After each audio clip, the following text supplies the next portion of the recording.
嗨，大家好，欢迎走进老兵说武器。时间在不断的流逝，我们也不断的朝着未来走去。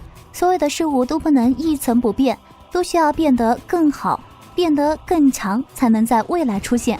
当然，军事武器也不例外。随着战争的升级，所有的武器都在跟着改变。今天要来介绍一款美国的武装直升机。大家都知道，这个国家的军事实力是非常强的，在武器方面的研制效率也是非常高的。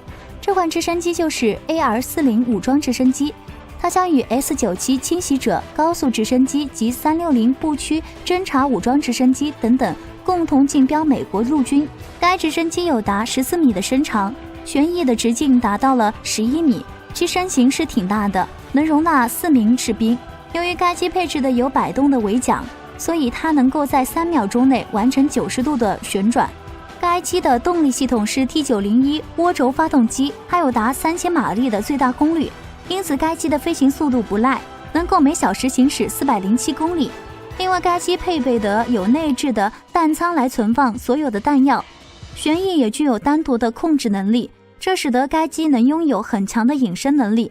S-97直升机是从距今8年前，也就是2011年的时候开始研制的，到2015年完成研制，历时4年，它有达11米的身长，它的空间比较大，能够容纳2名驾驶员和6名士兵。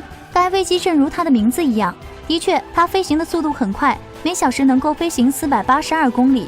此外，由于它还配备了一门6管的加特林机炮，所以有很强的打击能力，并且日前已经首飞成功了。360步区直升机每小时才能飞行333公里，而且还是它最大的飞行速度。虽然性能上不是很强，但是它也有它自己的优势，其中一个就是它研制成本非常的低廉。此外，它很多部位也不同于传统的直升机。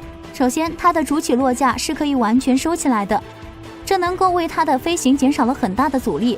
其次，它短翼的翼展比较大，能够为它的飞行提供一定的升力，同时也能斜挂更多的弹药。再者就是它的驾驶舱的显示屏、操纵杆以及头盔都有了很大的改变。